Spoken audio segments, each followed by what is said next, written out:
Oi, pessoal, tudo bem? É sempre uma grande alegria estar aqui com vocês. Mais um dia para a gente conversar sobre assuntos tão relevantes à nossa maternidade. Antes da gente começar a conversar, quero lembrar vocês do nosso Instagram, que é o @maternidadenareal.ipptv, e o nosso e-mail, que é o maternidadenareal@ippinheiros.org.br. Conversem conosco. É sempre uma grande alegria ter vocês, o feedback de vocês, e o chat está aí, aberto, e sempre tem uma de nós assistindo o programa para responder uma dúvida, um comentário. Participem conosco. Hoje a gente vai conversar sobre um assunto muito importante, mas que também é um tabu: a depressão pós-parto. Mais de 80% das mulheres sofrem uma tristeza, uma melancolia ao chegar em casa. Eu acho que é aquela depressão pós-hospital, quando tudo vinha pronto e você percebe que agora é você que troca o bebê, agora é você que dá banho no bebê, agora não tem mais a comida quentinha chegando na sua cama pronta, e você tem que assumir tudo aquilo e mais um bebê que a gente não tem nem ideia de como tratar. Apesar de achar que a gente já sabia tudo, não é mesmo? Tenho certeza que você em casa também leu diversos livros, seguiu blogs e tudo mais. Mas a realidade é essa tristeza vem. E onde a gente precisa parar para olhar se essa tristeza deixou de ser o normal e passou a ser uma preocupação medicamentosa? A gente precisa procurar um médico, um profissional. E é sobre isso que a gente vai conversar. Antes da gente entrar propriamente no nosso assunto, eu quero chamar o nosso depoimento de mãe, que hoje está super especial, e eu já quero agradecer a Silvana pela vulnerabilidade dela. Pode rodar o quadro Depoimento de Mãe.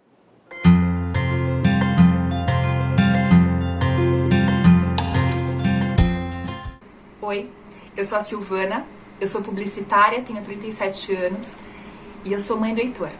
Há 6 anos eu tive um quadro de depressão pós-parto grave.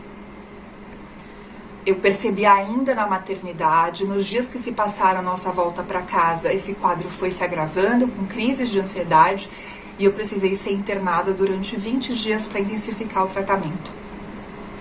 Essa não foi uma fase fácil da minha vida, não foi uma fase...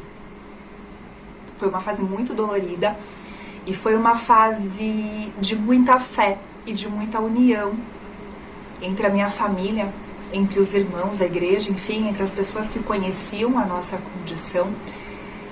E se tem uma coisa que hoje eu entendo que Deus usou a minha vida e que Deus ainda continua usando, é para dizer para mulheres que estão nessa condição de que depressão pós-parto é uma coisa normal. Você não precisa ter vergonha, você não precisa ter medo, você precisa ter fé e buscar ajuda. Ajuda de uma rede de apoio que esteja ao seu redor para ajudar com relação ao seu bebê e com relação à sua vida, às atividades cotidianas da sua casa, enfim, e ajuda profissional de tratamento, de medicação se necessário, de terapia, de uma alimentação que seja mais equilibrada, de manter a atividade física, que tudo isso é importante para que a gente tenha paz com a gente e paz com Deus. Se você conhece alguma mulher que está passando por um quadro de depressão pós-parto, ofereça ajuda, ofereça a mão, ofereça cuidar um pouquinho do bebê. Separar 5 minutinhos, 10 minutinhos para que ela possa tomar um banho tranquila ou levar uma comida quentinha, que é sempre bom. Se você está se percebendo com sintomas de depressão pós-parto, busque ajuda, peça ajuda, levante a mão. Sempre tem uma irmã da igreja, sempre tem uma amiga, uma tia, uma avó que passou pela mesma coisa que você. Não precisa ter vergonha, só precisa ter fé, manter a esperança e saber que você não está sozinha.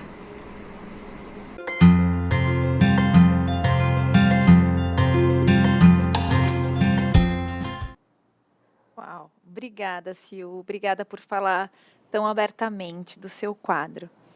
E O baby blues e a depressão pós-parto são comuns e 25% das mulheres realmente têm a depressão. E estamos aqui hoje, eu, B, Paty e Thaisa, que vai se apresentar para a gente, né, Thaisa? Conta para a gente um pouquinho da sua experiência, do que você faz. Primeiramente, eu gostaria de agradecer o convite, a oportunidade de estarmos aqui juntos, vai ser bem enriquecedor para mim. Eu sou Thaisa, eu sou médica formada pela Universidade Federal do Espírito Santo, e eu vim para São Paulo realizar a residência médica. Eu fiz clínica médica na Santa Casa de São Paulo, depois fiz reumatologia pelo Hospital das Clínicas da Faculdade de Medicina da USP e estou concluindo meu doutorado lá. Sou mãe da Antonella, ela tem 1 ano e meio agora, minha filhinha. Pessoalmente, eu não tive a experiência com a depressão pós-parto, mas como médica eu pude acompanhar algumas pacientes que passaram por isso, e eu participo de um grupo de mútua ajuda entre mães médicas, e nesse grupo algumas colegas puderam compartilhar suas experiências pessoais com esse diagnóstico também. Que legal. Obrigada por estar aqui conosco, né, Paty? Pode começar. Quando a gente fala de depressão, no modo geral, né, Thaisa, é fácil a gente associar com tristeza e ou perda, né? Isso já é uma... Em qualquer fator da vida, setor da vida, em qualquer... seja mulher, seja homem, isso acontece, né? A perda de um trabalho, a decepção por alguma coisa que não foi alcançada. Então, isso gera ansiedade, frustração e a depressão, né? No caso da depressão pós-parto, é difícil você conseguir já de cara diagnosticar isso, até porque, como a Lizzy falou, tem o baby blues, que é uma coisa do puerpério que pode ser comum, é um percentual grande que abrange, né, as mães, que logo depois do parto, como a Lizzy falou, não tem mais ninguém para trocar seu filho, e nem para dar o banho, agora é você, mais você e você mesma. Então, assim... você vê o baby blues e para entrar no fator depressão, diagnóstico de depressão, existe uma linha tênue, né? Perfeito. E que geralmente a gente não percebe, né? Então ajuda a gente a entender isso, quais são esses sinais, os fatores de risco, até quando, né? Uma coisa é uma coisa, outra coisa é outra coisa. Sim, como a Lizzy falou, né, a depressão pós-parto, ela está prevalente até 10, 25% das mulheres. O baby blues já é um pouco diferente, ele vai abranger aí de 80, 90% das mulheres, ou seja, é mais do que a maioria. É muito. E ambas essas alterações, elas fazem parte de um espectro que a gente chama de transtornos do humor. Tá? Então, são alterações do humor, elas são mediadas muito pela carga emocional que vem atrelada a essas mudanças bruscas hormonais. A grande diferença seria que o baby blues, ele é um curto período, ele aparece um pouco mais rápido, ele começa ali pelo 3º a 5º dia do puerpério, então é bem no comecinho mesmo, é caracterizado por um período de emoções voláteis, essa é a palavra. Aquele cansaço, aquela privação de sono, muitas vezes se confunde com uma tristeza, mas é importante caracterizar, para quem estiver assistindo, que esses momentos são intercalados por momentos de intensa alegria, de intensa satisfação, porque ao contrário do que você disse, não houve uma perda, né? Pelo contrário, houve um ganho na família, um presente. A maioria das mulheres planejaram, conquistaram aquele filho, sendo o primeiro, não sendo. Então, muitas vezes a mulher se vê perdida nesse sentimento, né, uma coisa nova, e tem muito a ver com a oscilação. Os hormônios que sustentam a gestação, eles são diferentes.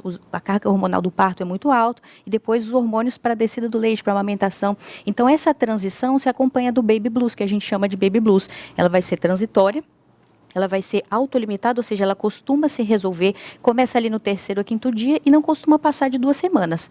Como são sintomas leves e são bem passageiros e se resolvem sozinho, acaba não precisando de um tratamento específico.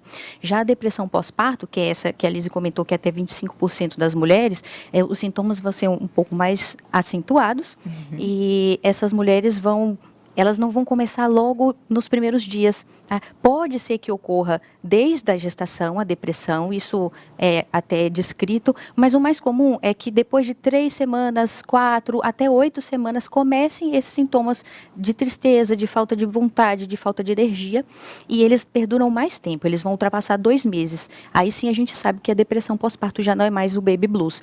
E a depressão pós-parto, ela pode perdurar até o primeiro ano do bebê, às vezes até o segundo ano. Uau. Então, por ser mais intensa, mais prolongada, e se ela não for diagnosticada e tratada prontamente, ela pode trazer prejuízos. Então, por isso que ela demanda mais atenção da nossa parte. Nossa, quanta informação, né? Sim.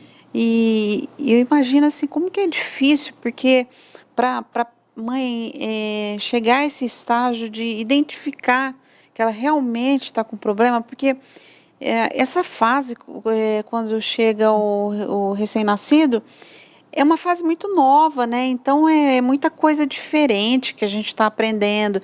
Está aprendendo a amamentar, está aprendendo a trocar fralda, está aprendendo como que é a rotina do bebê. A gente está se conhecendo, né? A mãe e o bebê estão se conhecendo. E já é natural das mães, independente dessa fase, esse sentimento de parece que a gente está sempre devendo, né? Não dá conta de tanta coisa, né? Isso já é natural de mãe, parece que é um sentimento nosso, né? E talvez a mãe, ela acha, não, eu tô realmente, esse é só um esgotamento, né, que eu tô tendo, porque é tanta coisa nova. Pensa, gente, é muita coisa, né? Você vê, de repente, você vê o seu peito sangrando e você quer dar uma mamar pro bebê e não, é muito, né? E você não consegue mais dormir, você não tem mais os seus momentos de relaxamento de uma hora para outra, né? Exato. Então, é muito intenso, né? E às vezes a mãe, ela tem essa sensação de que, não, eu só estou cansada, né? Então, eu fico imaginando qual que é o momento de intervir, o que fazer, como é tratado isso, como ela vai ser cuidada. Quais as alternativas de tratamento, de terapia que existe hoje disponíveis? Certo. É importante, Bê, a gente lembrar de como vai identificar esses sintomas, né? Como tá tudo muito misturado, né? Então, a mulher que está entrando num processo de depressão, ela vai apresentar, além da tristeza, outros sintomas também. Ela vai ter um cansaço, uma irritabilidade, uma ansiedade, que já não é tão normal. Ela começa a apresentar sinais de esgotamento mesmo, de falta de energia, falta de iniciativa. Ela sente que ela já não é mais capaz de lidar com situações novas que vão ocorrendo nesse puerpério. E ela pode ter alterações também do sono, do apetite, e é interessante que essas alterações de sono e apetite, elas podem ser tanto para mais quanto para menos. Algumas mulheres passam a querer comer mais, ficar naquele padrão mais beliscador, né, demonstrando uma ansiedade. Outras mulheres param de comer, e é tão importante se alimentar bem nessa fase da amamentação. Algumas mulheres ficam muito sonolentas, até pela privação do sono, e outras ficam totalmente enérgicas, elétricas. E você vê, nossa, ela está sendo forte, ela não está dormindo. E aquilo, às vezes, você começa já a perceber. A mulher começa a ter sentimentos de desamparo, de desesperança. Então, aí é o momento que você vê, e se prolonga, a gente prestar atenção nessa questão de ultrapassar 2 meses, a criança já está um pouquinho maior, a amamentação já foi estabelecida. Então, não é só preocupação, não é só cansaço, não é só esgotamento. É sinal de que algo vai mais para frente e precisa de atenção. Outra coisa que dá as dicas para a gente são os fatores de risco. A gente tem fatores que aumentam a chance dessa mulher ter. Não necessariamente quem tiver um ou outro fator de risco irá ter, mas se você está próximo à mulher que apresenta essas características e começar com a tristeza mais prolongada, já pode pensar no diagnóstico. Os fatores podem ser relativos ao bebê, à gestação, algumas gestações mais de risco, em que a mulher ficou já mais de repouso, ou que teve alguma intercorrência, partos que foram muito prolongados, exaustivos, ou que teve algum problema. Quando a criança nasce com algum problema de saúde, às vezes aquilo é um choque para a mulher, malformações do bebê, e alguns fatores da própria mulher. Mulheres que vivem em situações sociais mais complicadas, às vezes um relacionamento conjugal ou um relacionamento conflituoso na família, com a mãe, com a sogra, problemas de desadaptação na vida profissional, tanto na gestação quanto no retorno dessa mulher para o emprego. Tudo isso pode somar a essas alterações hormonais, a essa carga, e a gente já vai observar em todo o contexto que está ocorrendo algo com aquela mulher. Interessante que na internet existe disponível, amplamente disponível, um documento que chama Escala de Depressão Pós-Parto.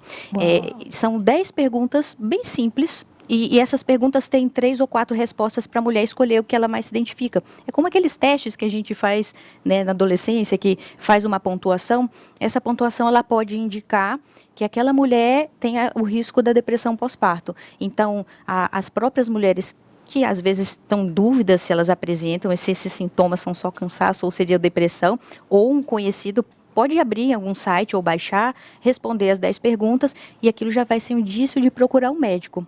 Em geral, o médico que vai observar isso é o próprio obstetra que está fazendo o pré-natal. Às vezes a mulher já vai dar esses fatores de risco, esses sinais. Às vezes nos retornos, logo após o nascimento do bebê, o médico abre essa pergunta: você está sentindo bem? Como você está? E a mulher cria esse canal de comunicação. O próprio obstetra às vezes já começa o tratamento, ou o mais ideal é caminhar para o psiquiatra. Idealmente é tratado pelo psiquiatra essa condição. E mais ideal ainda é que seja uma equipe multidisciplinar. O psiquiatra vai acompanhar, vai confirmar o diagnóstico, ele vai prescrever medicações. Nesse momento eu acho importante lembrar que não vale a pena fazer automedicação, né? Às vezes a mulher conhece alguma medicação, já tomou previamente algum antidepressivo, ou conhece algum familiar que toma e quer tomar. Mas essas medicações são escolhidas pelo especialista porque elas têm que ser compatíveis com a amamentação, com esse momento tem que ser seguras para o bebê também. O psiquiatra também prescreve terapias, e aí um psicoterapeuta pode acompanhar, um psicólogo. Então, o tratamento vai muito por esse caminho, sendo que o mais importante para a gente vai ser identificar. Até para o médico é difícil. Às vezes já chega para o médico, já está um pouco mais fácil, porque outras pessoas identificaram e levaram a mulher até ali. Mas no começo é bem complicado mesmo, a gente tem que observar todos esses fatores. E você acha que é comum o obstetra fazer essa investigação no retorno? Eles têm, no geral, eles têm esse direcionamento para perguntar, para investigar mesmo? Sim, como são questões bastante prevalentes, né? Mesmo a depressão pós-parto, se a gente pensar em 25%, é um quarto das mulheres, né? Um quarto de nós vai sofrer com isso. Idealmente, eles são preparados para perguntar, mas a gente sabe que a realidade, muitas vezes a gente tem consultas corridas, né? Tanto pela agenda do profissional, quanto para a gente doida para voltar para casa para amamentar, já está o horário corrido, às vezes o neném está ali na sala de espera, e pode passar batido, B. Mas, idealmente, o médico que vai iniciar essa conversa, que vai confirmar esse diagnóstico, idealmente seria o obstetra. Eu diria que não. Obstetra? De cara. Para identificar. Para identificar é o obstetra. Para identificar. Entendi. É o canal, vamos dizer assim, a interface que a paciente teria com a medicina. O primeiro contato é o seu próprio médico. Entendi. Né? Poucas mulheres vão ter esse cuidado, vamos dizer assim, essa percepção é bem difícil. Para ir direto. Para ir direto ao psiquiatra. Então, acaba que o obstetra vai encaminhar, né? Mas a porta de entrada no sistema de saúde seria isso. Eu fiz uma pergunta provocativa e já ouvi aqui. Eu diria que não. Eu Mas diria explica que aí, não, Patrícia. por uma experiência que eu tive. Né? Não foi comigo, mas foi com uma pessoa muito próxima. E no caso dela, nem o marido conseguiu identificar que ela estava em vias de fato. Eu trabalhei em banco, eu fui bancária antes da minha atual profissão. Hoje eu sou mãe. E naquela época eu me lembro que foi no início da carreira e eu conheci uma moça que fazia parte do quadro de funcionários, e eu posso te dizer que ela era a pessoa mais positiva da agência. Ela estava grávida, para ter o bebê, então eu conheci ela, mas foram pouco tempo, foi no máximo 2 meses. Ela entrou em licença maternidade, teve o bebê, e depois de um tempo, quando ela já estava olha que engraçado como você falou, no 2º mês, veio uma carta do médico dizendo que ela não voltaria no prazo estabelecido. Naquela época, se não me engano, eram 3 ou 4 meses de licença maternidade. Não existe hoje essa, né, essa humanização, que as mães podem ficar um pouco mais com o bebê. Não tinha. E que ela iria ficar um pouco mais tempo em casa, porque ela estava sendo monitorada. E veio um pré-diagnóstico de depressão pós-parto. E eu me lembro que eu estava do lado da mesa do nosso chefe, lá do setor, que recebeu essa notícia, e ele virou para o lado e comentou com um colega de trabalho dessa forma. Eu vou ser bem literal do jeito que ele falou. Fulana não vai voltar. E diz aqui que ela está com depressão pós-parto. Olha que frescura. Puxa vida. Mas eles não entendem. Olha que frescura. Aquilo eu guardei para mim e comecei já de cara a ponderar se realmente era o melhor lugar para gerar os meus filhos. E segundo, caiu a ficha que eu seria somente um número, não um ser humano. Então eu fui investigar um pouco mais a vida dessa moça, né? Por que uma depressão pós-parto? A pessoa mais positiva da agência. Como assim? Essa moça, uma semana antes de eu entrar para trabalhar nessa agência, havia acontecido um assalto. E eles estavam ali para roubar o carro forte se atrasou, então eles resolveram que eles iam assaltar a agência porque eles já estavam ali. E ela, quem foi a refém. Nossa, grávida. Grávida, de aproximadamente 7 meses. Nossa. E o cano do revólver ficou sobre a barriga dela. Meu Deus. E esse assaltante a conduziu até a sala do cofre. E alguns cofres, não são todos, mas de grandes instituições financeiras, ele, além de 2 chaves mestras, 2 catracas de senha, ele tem um temporizador. E o tesoureiro tinha temporizado o cofre há pouco tempo. Então, eles não conseguiam abrir o cofre. E ela ficou ali um tempo, não sei dizer exatamente, mas foi um bom tempo, com uma arma voltada para a barriga dela. E o assaltante pressionando constantemente a abertura do cofre e o mais rápido possível. Depois passou, eles foram embora, saíram ilesos, não deu tempo da polícia chegar antes que saíssem, enfim. E ela ficou em estado de choque e negou que precisava ir ao médico. Ela falou, não, eu não vou embora. E mesmo assim, o supervisor da agência colocou no carro, levou para um diagnóstico para ver se estava tudo bem com o feto, né? Imagine o que ela passou, né? Adrenalina de hormônio. Muito alta. Enfim, passou. No dia seguinte, ela estava na agência trabalhando. Ela não ficou em casa, assim, para ver se aquilo ia gerar alguma coisa, se o feto, né, ia dar algo, talvez nascer antecipadamente, não. E eu lembro que numa das conversas que a gente teve, muito sorrateiramente, rapidamente, na agência, porque era pouco tempo nós tínhamos para conversar, ela disse que ela não podia perder o emprego. Eu me lembro, assim, dessa frase muito latente, porque ela disse assim, eu não posso perder meu emprego. Mas eu não questionei, quem sou eu? Eu acabei de chegar aqui, vou te questionar a sua vida, porque você...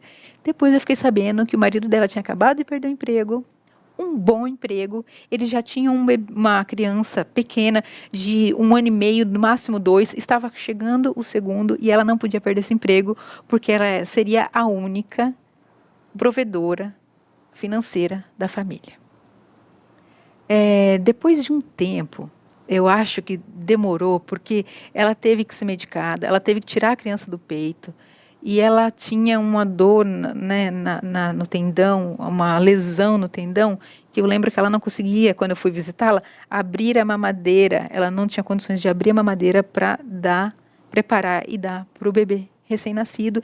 E o semblante dela muito triste. Então, ela teve que passar mesmo um tratamento, acompanhamento médico, psicológico, psiquiátrico e remédios. Ela teve que usar alguns remédios.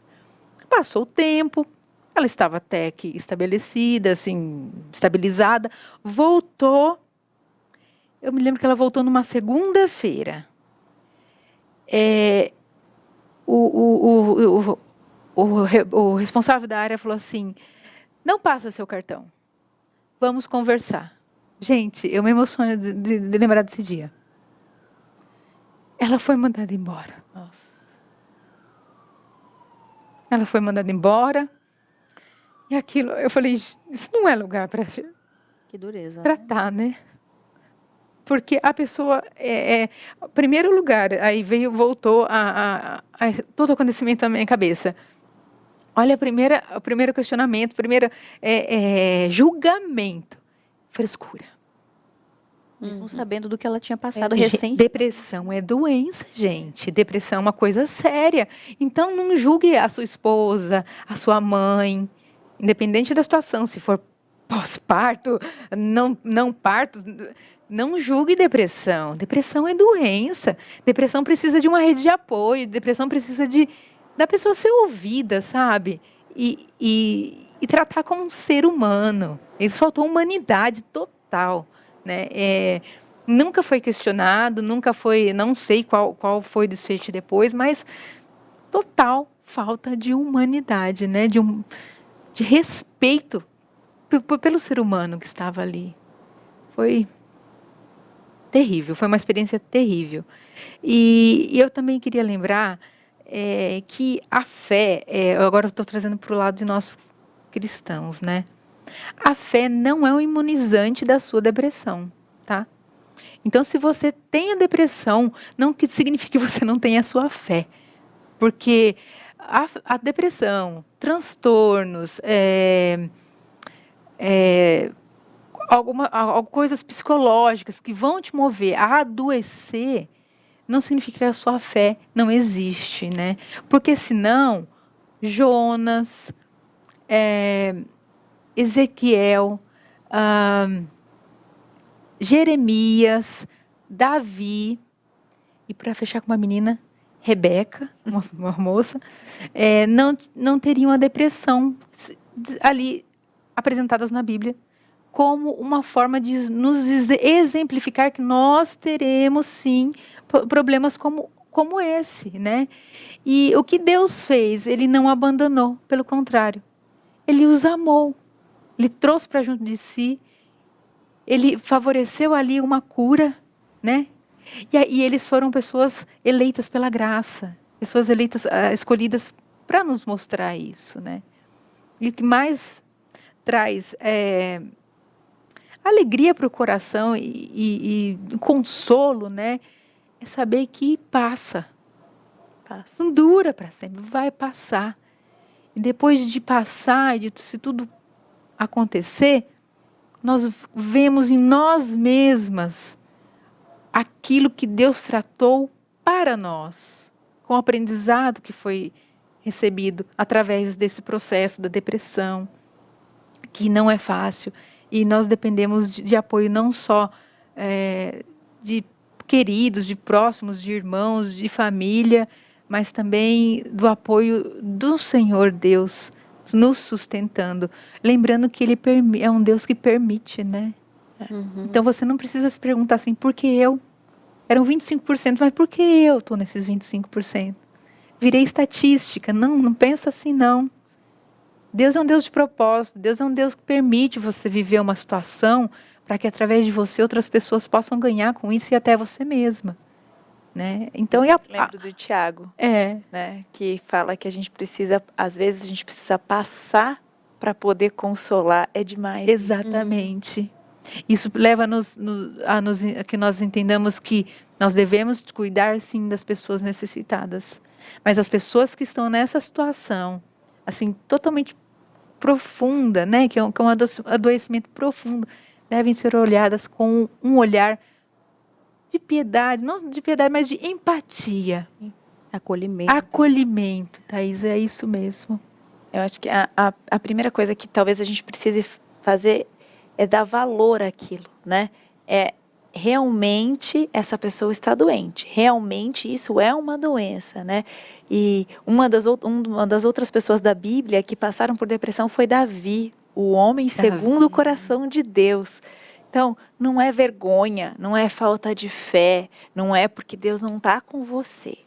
É porque você precisa, por algum motivo, passar pela depressão nesse momento.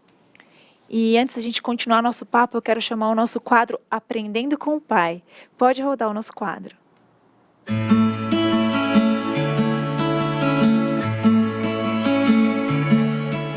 Oi, gente, tudo bem? Hoje, aqui no Aprendendo com o Pai, a gente vai refletir juntas sobre um caso de depressão que a gente vê relatado aqui na Bíblia. E é o caso do profeta Elias. A gente lê lá no capítulo 18 de 1 Reis que Elias estava experimentando um momento muito especial, experimentando a presença, o poder de Deus, dando vitórias para Elias. Ele tinha acabado de derrotar 450 profetas de Baal através do poder de Deus. Logo na sequência, Elias, ele orou pedindo a Deus que mandasse chuva.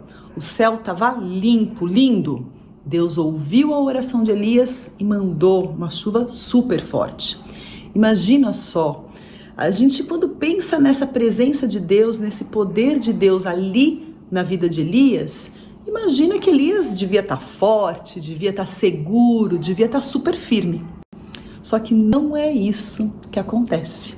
Logo na sequência desses fatos, lá no capítulo 19, a gente vê que Elias não estava assim super seguro e firme, não. Eu quero ler com você 1 Reis 19, versículos 4, 5 e 6. Está escrito assim: Ele mesmo, porém, se foi ao deserto, caminho de um dia, e veio e se assentou debaixo de um zimbro, e pediu para si a morte, e disse: Basta. Toma agora, ó Senhor, a minha alma, pois não sou melhor do que os meus pais. Deitou-se e dormiu debaixo do zimbro. Eis que um anjo tocou e lhe disse: Levanta-te e come. Olhou ele e viu junto à cabeceira um pão cozido sobre pedras em brasa e uma botija de água. Comeu, bebeu e tornou a dormir. Gente, Elias aqui, ele estava sendo ameaçado de morte por Jezabel. E diante dessa ameaça, ele então entra em depressão, entra numa tristeza profunda, a ponto de desejar morrer. E Deus, o que Deus faz? Condena Elias por se sentir fraco, mesmo tendo acabado de experimentar o poder de Deus? Não. Deus cuida de Elias. Deus envia um anjo que vai lá preparar uma comida para ele, que vai ali proteger e cuidar de Elias. E assim também é comigo e com você. Muitas vezes a gente tem experimentado o poder de Deus, a presença de Deus, as alegrias, os presentes de Deus, como por exemplo, o nascimento de um filho, às vezes tão desejado, tão esperado e planejado. E de repente a gente se vê num sentimento de profunda tristeza, numa depressão, mesmo conhecendo o Deus verdadeiro. E esse Deus, o que ele faz? Ele não nos condena, ele nos ampara, ele cuida de nós, assim como cuidou do profeta Elias.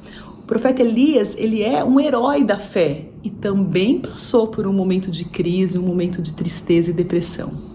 Nós também estamos sujeitas a isso. E Deus está aqui cuidando da gente, providenciando anjos, providenciando irmãos, médicos ao nosso redor para nos ajudar. E a gente tem que enxergar nessa ajuda a mão de Deus, assim como foi com o profeta Elias. E a gente pode ter no nosso coração a certeza que apesar dos nossos sentimentos, Deus continua fiel, Deus continua nos amando e pronto a cuidar de nós. E para encerrar, eu quero refletir e trazer para você o Salmo 34, versículo 17, que diz o seguinte: Clamam os justos e o Senhor os escuta e os livra de todas as suas tribulações.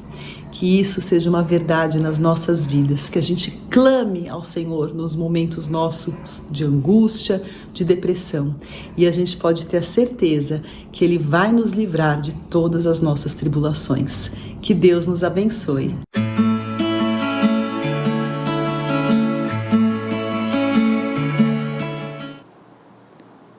Obrigada, Raquel. Amém.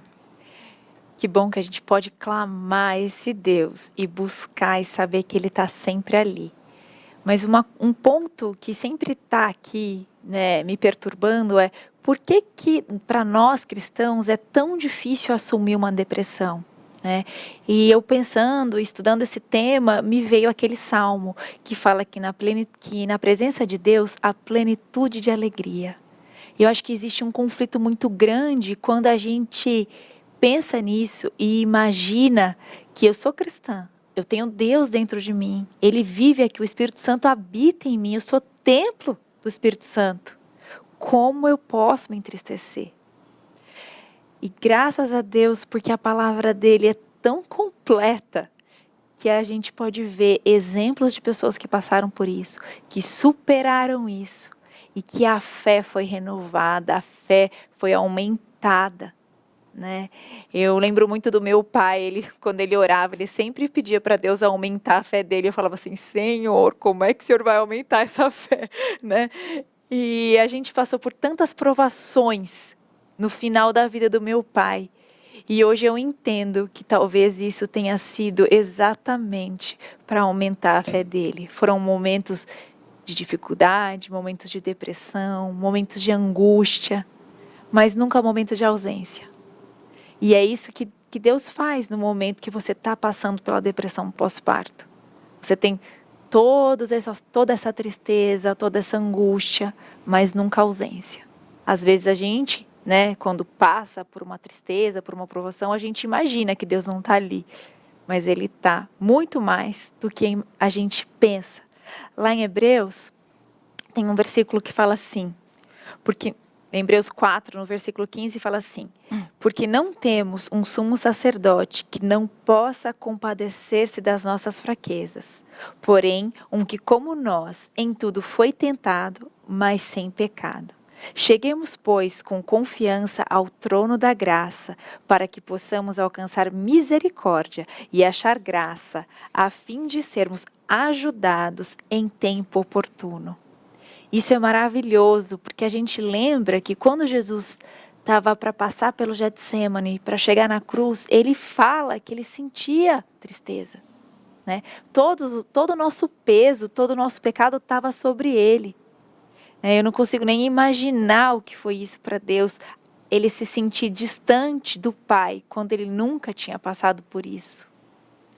Mas ele passou por isso, porque a Bíblia fala que ele passou por todas as nossas experiências como homem, perfeitamente. Que maravilha, não é, Bê? Nossa, maravilhoso. Eu sempre me encorajo muito com essa passagem de Hebreus, porque eu penso que tudo que eu tiver que passar nessa vida, que eu não sei o que eu vou ter que passar ainda, mas Ele vai estar sempre comigo. E essa palavra que Ele se compadece, Ele sabe exatamente o tamanho da dor, o tamanho do sofrimento, e Ele se compadece, Ele sente isso, né? E Ele vem Ele vem com esse convite, né? Você pode chegar a qualquer momento no trono da graça para você ser ajudado. Então isso é muito, muito profundo, né? É uma promessa que a gente precisa lembrar sempre, porque na hora do sofrimento, na hora de situações como essa, né? De depressão, você saber que o Senhor Jesus está com você, né? Sentindo a tua dor e te ajudando, faz toda a diferença, né? Agora, tem uma coisa também que a gente precisa lembrar, é que as pessoas precisam de Deus, né? Mas as pessoas precisam das pessoas também. Como é importante você ter pessoas te ajudando no momento que você está fraca, né? Sim. É muito importante, né? A Bíblia fala que essa união, né, entre os irmãos, ele compara com óleo, terapia, é terapêutico, né? Cura, né? Compara com orvalho, né? E a Bíblia fala que é ali que o Senhor determina a bênção, é onde tem a união. Então é um alerta para nós, né? Nós precisamos ser mulheres que ajudem outras mulheres também, que estejamos atentas a isso. Eu acho que a partir de hoje, um desafio aqui para a gente, né? E para quem está nos assistindo veja quem está grávido, quem acabou de ter um bebê, e vamos estender a mão, vamos perguntar, vamos provocar você está bem? Como você está hoje? Você precisa de ajuda? Né? Às vezes é uma coisa simples que a gente pode fazer, né? O marido também, gente, eu me lembro muito assim, como meu marido foi tão determinante naquela época, assim, da chegada dos bebês, né? Ele nem sabia, eu já comentei com vocês aqui, ele nem sabia segurar um bebê quando teve a primeira filha. Ele pegava de um modo muito engraçado, que a cabecinha ficava lá para baixo e ele ficava se entortando, assim, era muito engraçado o jeito que ele tentava pegar, né? Mas ele foi aprendendo e ele nasceu um pai, nasceu um marido, né? Uma pessoa assim, um apoio, renovou, foi tipo, sem palavras e sem cerimônias e sem uma festa, a gente renovou os votos ali. O fato do apoio, né? O cuidado, ele entender que essa alteração de humor, toda essa alteração que acontecia em mim, a cada parte, graças a Deus foram só 3, então ele pôde sobreviver, né? Sofreu pouco. Ele pôde sobreviver, esses 3, mas precisa de apoio, precisa de ajuda, precisa de um abraço, né? Aqui nos bastidores, né, a gente pode comentar, né? Hoje, quando eu cheguei, a Liz me perguntou, você está bem? Eu falei, estou bem. Ela falou, você está bem mesmo? Você quer um abraço? Gente, isso faz toda a diferença, né? Isso para mim, que eu não estou no puerpério, né? Você imagina para uma mãe que acabou de ter um bebê e está passando por um turbilhão de emoções, de transformações. Então, isso fica aqui um alerta para a gente procurar ser essa rede de apoio. Eu acho que quando nasce um bebê, a gente tem muita tendência de dar muito palpite, às vezes fazer julgamentos, mas isso é o que menos precisa, né? Uhum. Ensinar, geralmente, ainda mais com o nível de informações, grau de informações aí que tem disponíveis, as mães já chegam com tudo que elas precisam em termos de informação, de como fazer as coisas. Elas não precisam da gente ficar... Às vezes a informação que eu vou dar já está até desatualizada, porque eu fui mãe, né? Se eu fui mãe há 5 anos, já está desatualizado. Então, o que precisa é apoio, né? Ajuda, né? Não julgamento e nem muito palpite. O B, você falou do pai, né? Que o seu marido foi assim, um grande ajudador, fez toda a diferença. Nesse testemunho que eu dei da moça que trabalhava comigo, nem o marido dela conseguia perceber que ela estava já ali, praticamente com a depressão mesmo. Lembra que eu falei que ela era muito positiva? Ela não transparecia, porque ela não queria deixar transparecer. Porque ela não queria ser julgada ou ter a possibilidade até de perder o emprego. Então, ela segurou uma barra desde daquele evento do assalto até o dia que ela tentou voltar para o dia do trabalho. Ela estava debaixo de uma pressão muito grande, psicológica, né? Então, eu imagino que quem está próximo, os pais, a mãe da mãe, que conhece desde o ventre, seja muito cuidadoso, muito criterioso, olhe com uma lupa muito potente a vida dessa mãe. Porque às vezes a gente não percebe que está dentro de casa, que a pessoa tá precisando de ajuda, né? Uhum. E como que a gente vai ajudar se a gente não percebe, passa batido, a euforia da criança que chegou, todo mundo, né, querendo visitar, ver. Você acha que essa rede de apoio faz parte da terapia? É possível? Com certeza, B. Eu ia falar exatamente isso. Não só parte da terapia, né? Muitas vezes evita mesmo. A mulher que tem esses fatores, que teria a possibilidade de desenvolver. Quantas mulheres não tiveram a graça, né, de alguém ali chegar junto, seja o marido, uma mãe. Aí dá um retrocesso, não resgata aquela mulher ali, às vezes o baby blues fica ali quase que querendo prolongar, virar depressão e não vira. Com certeza isso é muito comum.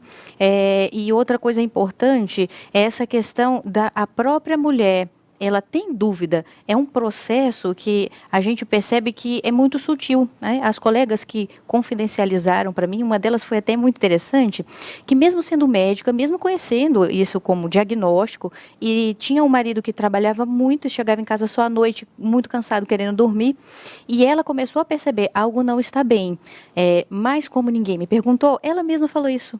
A minha médica não me perguntou. Se o meu marido tivesse me perguntado, eu teria falado, eu acho que eu estou. Então, o canal de comunicação é super importante para ajudar, né, a mulher a perceber. Então, a importância da rede de apoio na prevenção, no diagnóstico e no tratamento, atenuando mesmo.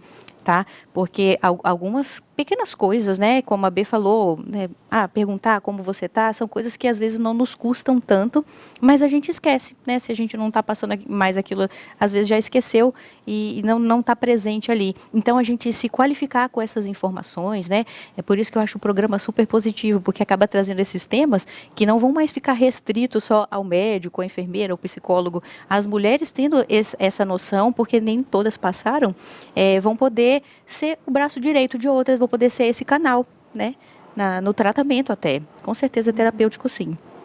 Que legal. E é inesgotável, né, esse tema, gente. Se a gente for pensar, eu fiquei aqui lembrando do meu puerpério, eu lembro que eu tive uma amamentação, quase não saiu, uma amamentação bem difícil, muito dolorida. E chegou um dia que na verdade, eu desejava que meu filho dormisse muito, para que ele mamasse pouco. E chegou um dia que o meu marido chegou e falou assim, Lizzy, você tá com depressão? Porque não é possível. Uau, Acho que você tá com depressão. Eu falei, não, eu não tô com depressão, eu tô com dor. São coisas diferentes. Se você vivesse com dor o dia inteiro, eu sentia muita dor. E aí eu falei assim, você estaria como eu, mas eu estou extremamente feliz. Eu tenho, né? Eu percebia que eu não estava em depressão, né?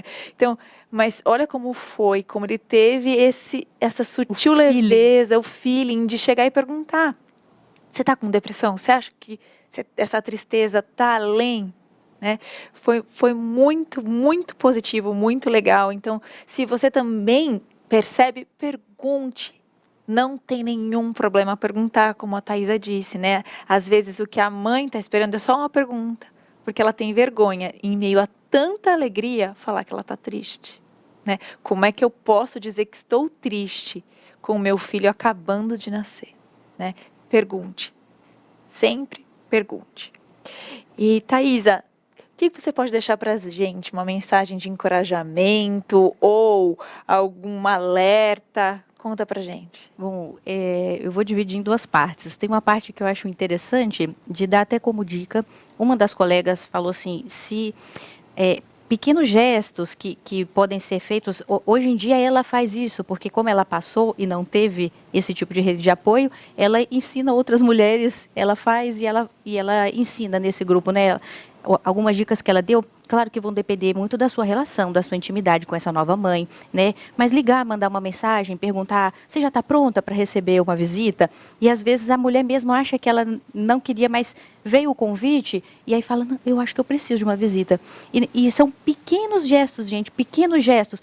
Chama aquela mãe para dar uma volta, carregando o carrinho no quarteirão, só de sair daquele ambiente do quarto de amamentar. Eu fui mãe na pandemia, então foi um período de muita solidão, né? A gente não podia receber quase visitas. Então eu me lembro de um dia, você falou do seu marido perguntando, meu marido não chegou a perguntar, mas a atitude que ele teve, eu não cheguei a ter a depressão, mas ele viu que eu não estava num dia bem, me levou num parque, porque geralmente o pediatra pede pra gente não ir para locais fechados com recém-nascido, ele me levou no parque, de ter dado uma volta no quarteirão, ter ido no parque. Isso já clareou minha cabeça. Com certeza. Então, pequenas coisas que a gente pode fazer pelas nossas irmãs, amigas, primas, enfim, uma vizinha, uma filha, enfim, alguém que for muito próximo, na visita você se oferecer, olha, posso colocar uma roupa no varal? Tem máquina, tem roupa para colocar na máquina? São pequenas coisas. Exato. Mais de uma veio me falar essa questão de pendurar roupa no varal. Algumas já até falaram de, me ofereceram marmitas congeladas como presente. Eu fiquei muito feliz, porque é uma preocupação. Você não sabe quem vai cozinhar, você não tem tempo. E nem sempre tem alguém que possa te ajudar com isso. Então, oferecer essa ajuda, na prática, né, eu achei importante dar essas dicas de quem passou e de quem está colocando em prática e dando certo. E a parte espiritual, né, que sejamos encorajadas a realizar da melhor forma possível segundo aquele que nos chamou para essa coisa tão fantástica que é o maternar, né? Tanto para o nosso maternar e quanto para sermos apoio para o maternar das nossas próximas, né? Então a gente tem que se encorajar, porque aquele que nos chamou, ele também nos capacita. Amém. Ele também vai estar junto conosco, como elas todas já falaram. O Senhor vai estar junto nos momentos, mesmo no vale. Então isso nos encoraja, tanto a exercer, quanto a pesquisar, a procurar saber, através da internet, de informações, de programas como esse, que tantos nos enriquecem, para a gente poder oferecer essa ajuda também, né? Não só saber pedir ajuda, como oferecer. Acho que é a parte mais importante. E eu acho que você falou da visita, né? Às vezes a mãe não quer receber uma visita porque ela fica com medo. Nossa, vou receber, tenho que fazer. Saiba de uma coisa. Se você está recebendo uma mãe na sua casa, a última coisa que ela espera é que você tenha um bolo, um café, a casa limpa. Muito pelo contrário, ela está esperando chegar lá e está tudo de perna pro ar. Então receba, abrace, sinta-se amada. A gente precisa disso. Tá chegando no fim, mas antes a gente não pode sair desse programa sem aquele nosso quadro super especial, o Alô Vovó. Pode rodar o quadro.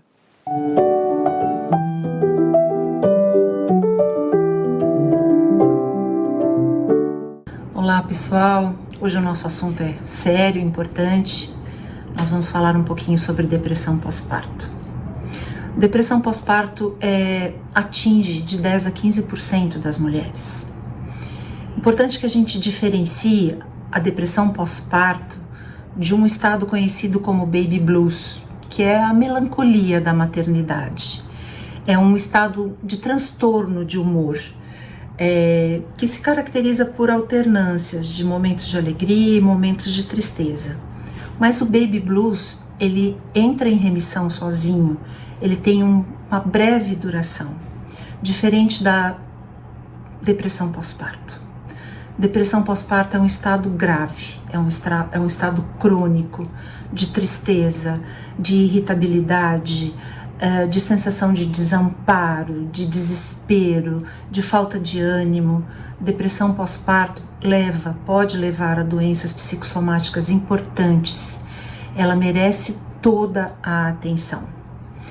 Toda mulher que já foi mãe sabe, experimentou esse sentimentozinho de uma leve melancolia, uma coisa meio inconsistente com a recém-chegada de um bebê, que é a coisa mais preciosa da nossa vida. Mas enfim, nós somos instáveis, né? E os nossos hormônios nessas fases, eles estão oscilando e a gente imputa toda a responsabilidade a eles.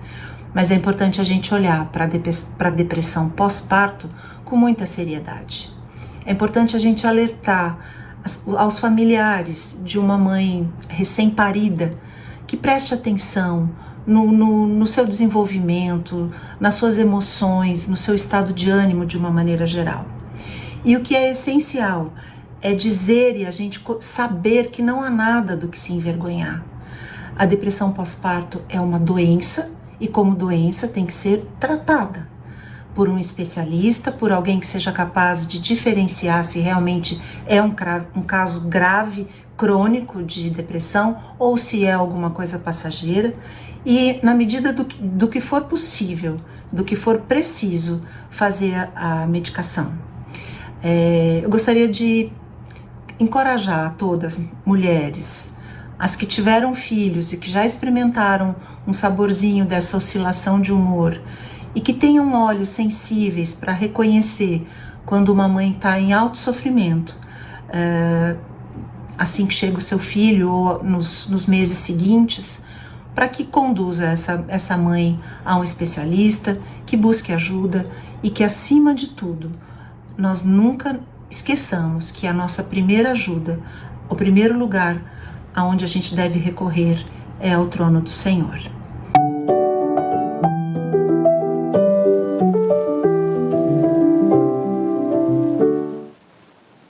Obrigada, Azul. Que bom que a gente pode descansar aos pés do Senhor. Até me lembrou aquela música Aos Pés da Cruz, né? E mesmo quando eu chorar, as minhas lágrimas serão para regar a minha fé e consolar meu coração. Que bom que a gente pode descansar nos pés do Senhor. E que bom que a nossa fé, aliada à medicina, é capaz de fazer maravilhas. Confie nesse Deus, descanse nesse Deus. Lá no Salmo 23, nos 4 primeiros versículos, ele fala o seguinte: o Senhor é o meu pastor e nada me faltará. Ele me faz repousar em pastos verdejantes. Leva-me para junto das águas de descanso. Refrigera minha alma. Guia-me pelas veredas da justiça, por amor do seu nome. Ainda que eu ande pelo vale da sombra da morte, não temerei mal nenhum. Porque tu estás comigo, o teu bordão e o teu cajado me consolam. E lá no versículo 6 fala assim: bondade e misericórdia, certamente, não é talvez, certamente me seguirão todos os dias da minha vida e habitarei na casa do Senhor para todo sempre. Que bênção, que maravilha é a gente ter esse Deus em quem a gente pode descansar, confiar e estar sempre aos pés dele. Se você está passando por isso, não se atemorize, não temas. É isso que Deus está falando para você. Ele está segurando na sua mão. Peça ajuda, não somente para Deus, para quem está do seu lado. Não tenha vergonha. Eu acho que a gente já falou isso aqui mais de uma vez, mas eu vou falar mais uma. Não tenha vergonha. É uma doença. Você não é a única e nem a última. E nós estamos aqui para te ajudar. E agora eu queria fazer um desafio, como a B falou, para nós mulheres. Sejamos a diferença. Comece em nós essa mudança de julgamento. Estejam prontas para ouvir, prontas para ajudar e prontas para falar, porque a gente pode passar por diversas provações e por diversos vales na nossa maternidade. Mas quando a gente está em Deus, nós temos uma família e a gente nunca está só. E Ele sempre tem graça e misericórdia para nós, porque é um belo lugar na graça de Deus para a maternidade. E esse programa acaba aqui, mas tem sempre um continuar da gente junto. Um super beijo e até o próximo programa. Tchau, pessoal!